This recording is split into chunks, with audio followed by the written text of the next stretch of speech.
К строительству новой школы в Плиево приступили весной 2023 года. На данный момент в работах задействовано около 30 специалистов.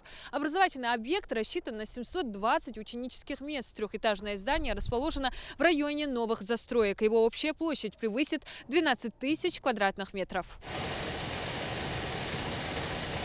Стройка идет активно и в соответствии с графиком. Все монолитные работы завершены. Отстроено подвальное помещение. На данный момент возводят внутренние перегородки. 3 бригады задействованы в отделке фасада. Фасад выполняется из местного кирпича, керамического кирпича, нестеровский кирпич и с ростовский белый кирпич.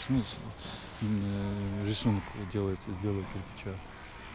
Здание, фасад утепляется минплитой. Внутренний газоблок кирпич потолочный. Школа возводится в рамках нацпроекта образования, инициированного Владимиром Путиным. Федеральный центр выделил на строительство более 514 миллионов рублей. Заказчик Минстрой. Договор заключен с подрядной организацией Евростройсервис-2010.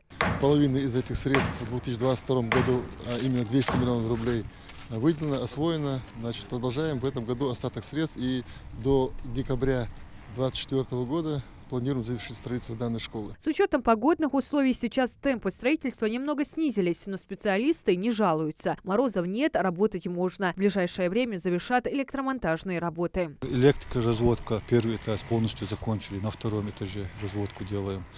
Монтаж вентиляционных коробов начали с первого этажа. В образовательном объекте будет около 50 аудиторий, компьютерные классы, актовые и спортивные залы, предметные лаборатории, гардеробная, столовая, просторные коридоры. В общем, будут созданы все условия для получения качественного образования. У нас здесь многоступенчатый надзор идет за проверкой качества работ. И это и Минстроевские специалисты выступают, и УКС у нас, управление капитальных инвестиций, который осуществляет строительный контроль здесь. Здесь и инспекция государственного строительного надзора, здесь и почти каждую субботу, воскресенье выезжают и зампред выезжает по всем объектам, министр ездит по объектам, проверяет. И снаружи, и внутри. Все работы на строительном объекте ведутся одновременно. Подрядная организация начала готовить дворовую территорию для благоустройства. Правда, сейчас из-за слякоти техника приостановила работу. Да и лужи и грязь не позволяют оценить проделанный фронт работ. Но участки под спортивные и игровые площадки уже определены, так как рельеф здесь неровный, с уклоном. Зону для мини-футбола выровняли спецтехникой. Около 2 месяцев работаем по благоустройству двора. Сейчас погодные условия чуть у нас затормозилась работа. Начнем как чуть-чуть подсохнуть.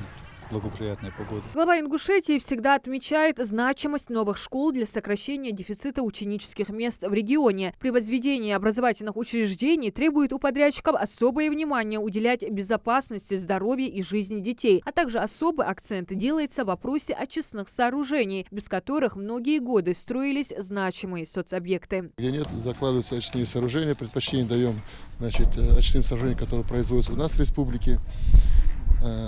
Также глава республики акцент делает и на вентиляцию. Но все эти работы, они в проектно предусмотрены. В принципе, требуется только качественное исполнение работ. Дальнейшим строителям предстоит подвести все инженерные сети. Работы на объекте, в том числе установка оборудования, согласно проекту, должны завершить до конца декабря 2024 года. Не сомневаются, что уложится в срок. На данный момент никаких факторов, препятствующих процессу строительства, нет.